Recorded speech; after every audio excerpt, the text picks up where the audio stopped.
अस्सलाम वालेकुम रहमतुल्लाहि व बरकातहू। आप लोग देख रहे हैं द न्यूज़ नो और मैं हूं आपका अपना मेज़बान मुजम्मिल भट्ट। नाज़रीन इकराम, लगातार न्यूज़ नो की टीम जो है आपको टेरर अटैक के बारे में अपडेट करती चल रही है और आपको बताते चले कि अभी अभी की जो खबर आई है जिसके अंदर हमारे एक कांस्टेबल जिसका नाम जो है के दास, जो कि 121 बटालियन में तैनात हैं सीआरपीएफ में, उनकी जो है वो बुलेट लगने से तकरीबन 3 बजे जो थी उनकी इंजरी होती है। उनको ज़ारे इलाज के लिए अस्पताल पहुंचाया जाता है, लेकिन वहां पे उनकी जो है वो मौत वाक़या हो जाती है, जिसको हम शहीद कहते हैं।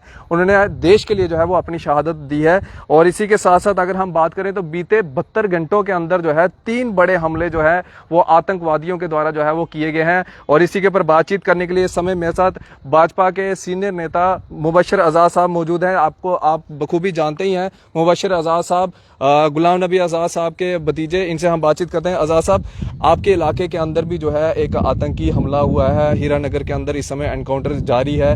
रियासी के अंदर भी जो है एक पिलग्रिम की गाड़ी के ऊपर जो है वो अटैक किया गया है। आप इस सब अटैक्स को जो है वो किस तरह से देखते हैं? सबसे पहले मैं आपके चैनल का शुक्रिया अदा करता हूँ। उसके बाद मैं देख रहा हूँ कि आए दिन, कुछ दिन पहले जब हम वो सेरेमनी के लिए दिल्ली गए थे तो वो बस पे अटैक हो गया। उसके बाद रात को मैंने सुना कि हमारे डोडा उधर भद्रवा में भी अटैक हो गया। आज सुबह यहाँ हमारे एक जवान थे जो शहीद हुए। तो मतलब कई 2-4 दिन से ऐसा चल रहा है कि समझ नहीं आ रही क्या हो रहा है क्या नहीं। या तो पाकिस्तान बीजेपी के आने से बौखला गया है, या तो कुछ ऐसा हो रहा है कि हम लोगों को समझ नहीं आ रही क्या हो रहा है, क्यों ऐसा किया जा रहा है। मैं कहता हूं चलो फौजों के तो काम ही है, मगर हमारे सिविलियन का बेचारों का क्या कसूर है जिसमें सिविलियन को मारा जा रहा है।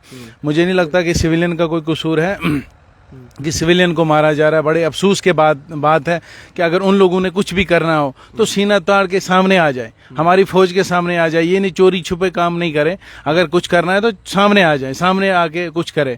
ये नहीं है कि पीठ पीछे बैठ के कुछ करें और ऐसे सिविलियन लोग पे अटैक करें जिन बेचारों का पता नहीं, मुसाफिर हैं, वहां से निकल के यहाँ कोई यात्रा करने, कोई मजदूरी करने, कोई कुछ करने आया, तो ऐसे इन लोगों पे अत्याचार नहीं करना चाहिए। आज़ाद साहब, आपको लगता नहीं है कि जब से असेंबली इलेक्शंस का बिगुल बजा है यहाँ पे, और जब से ये कहा जा रहा है कि शायद हो सकता है कि 22 तारीख को यहाँ पे जो है वो मॉडल कोड ऑफ कंडक्ट जो है वो लग जाए और असेंबली चुनावों की गतिविधियां जो है वो शुरू हो जाएं, और उसके बाद 30 तारीख को यहाँ पे अमरनाथ यात्रा भी होने जा रही है, तो क्या लगता है ये जो इस समय सिक्योरिटी सिनेरियो जो इस समय बना हुआ है, तो इस बीच जो है इलेक्शन जो है वो हो सकती हैं? नहीं, मुझे लगता है कि हमारे एलजी साहब को इसको थोड़ा सीरियसली देखना चाहिए कि अगर हमारे बॉर्डर वाले एरिया एक साइड से तो हम कह रहे हैं कि हमने सारे सील किया हुआ है, तो ये वेपन कहाँ से प्रोवाइड किया जा रहा है, ये असला कहाँ से प्रोवाइड किया जा रहा है, इस चीज को थोड़ा गौर से देखा गया, कोई स्पेशली एजेंसी लगाया जाए।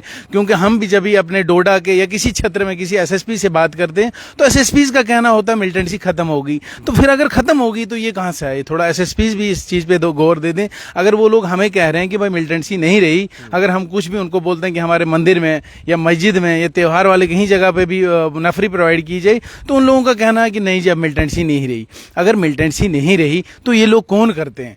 मैं तो एक प्रश्न ये भी रहेगा आपकी मीडिया के वसादत से, अगर ये मिलिटेंसी खत्म हो चुकी है, जब भी हम उनको कुछ कहते हैं कि नहीं जी अगर खत्म हो चुकी तो वो लोग सोए हैं, या तो मुझे लगता है एसएसपी लोग जो हैं वो सोए हुए हैं, उनको पता नहीं चल रहा है क्या हमारे जवानों पे हो रहा है, हमारे देश के लिए जो कुर्बानी दे रहे हैं जवान, जो रात दिन जागे रहते हैं, उनके पे क्या हो रहा है क्या नहीं, क्योंकि वो इसी के तले रहते हैं। एसएसपी जो हमारे वो तो इसी के तले रहते हैं, अपने रूम में ऑफिस में रहते हैं, उनको तो तब पता चलता है जब हमारे जवान शहीद हो गया होता या किसी ने किसी को पाकिस्तानी को मार दिया होता है, तब पता चलता है कि क्या हो रहा है क्या नहीं। मुझे लगता है थोड़ा एलजी साहब को टाइट करके इन एसएसपी को, ये जो एजेंसी है, इनको बाहर निकाल के थोड़ा देख लेना चाहिए क्या है क्या नहीं। आज़ाद साहब, एक बड़ा ही आखिरी और अहम तरीन सवाल रहेगा।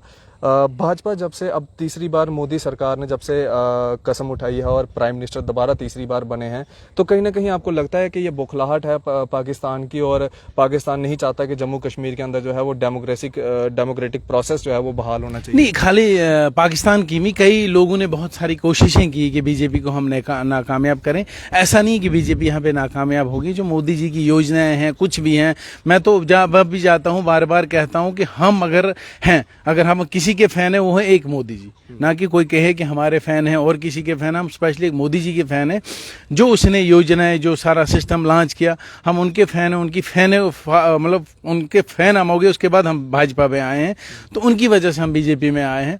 तो मुझे लगता है कि वो बाहर वाले मुल्क नहीं चाहते थे मोदी जी आए, तो ये कुछ भौगला गए। उनके जो एजेंसीज के लोग यहाँ जम्मू कश्मीर में थे, उन्होंने उनको थोड़ा इशारा दिया होगा कि कुछ भी थोड़ा सा डिफरेंट माहौल करो। बट मेरा एक मन ही मन में ये रहता है कि ये असला बारूद जो यहाँ पे है, जिससे इस वक्त हमारे जवानों पे शहीद किया जा रहा, मारा जा रहे हैं, ये लोग अभी तक थे कहाँ, ये असला बैठा कहाँ है और ये आ कहाँ से रहा है, इस चीज़ की मुझे समझ नहीं आ रही है। बिल्कुल सही कहा आज़ाद साहब ने, और एक बड़ा सवालिया निशान जो है वो खड़ा किया। और सिर्फ इनका कहना नहीं है, आम जनमानस का भी ये कहना है कि आखिरकार इतना बड़ा सिक्योरिटी लैप्स जो है वो किस तरह से हो जाता है। और मल्टीपल अटैक्स जो है वो मिलिटेंट्स के द्वारा जो है वो किए जा रहे हैं। पहले रियासी के अंदर मिलिटेंसी अटैक किया गया, उसके बाद कठुआ के हीरानगर इलाके के अंदर, उसके बाद डोडा के छतरकला इलाके के अंदर, जहां पे हमारे 5 आर्मी के जवान जो है वो उनको जख्मी कर दिया। एक एसपीओ भी उसमें शामिल थे। चेक पोस्ट के ऊपर जो है वो अंधाधुंध फायरिंग करना जो है वो शुरू हो जाते हैं। तो आखिरकार जम्मू के अंदर जो है ये चल क्या रहा है, ये हो क्या रहा है,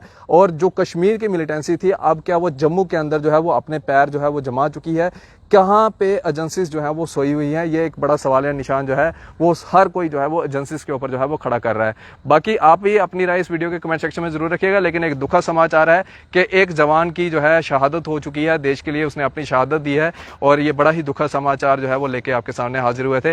मुबशर आज़ाद साहब ने भी अपनी तरफ से जो है उस जवान के लिए जो है वो कंडोलेंस पेश की है, और साथ ही साथ सवालिया निशान जो है वो खड़े किए हैं। अपनी राय इस वीडियो के कमेंट सेक्शन में जरूर रखिएगा। आप इसी तरह से बन रहे द न्यूज़ नाउ के साथ। मुझे दीजिए इजाजत। आदाब, अस्सलाम वालेकुम।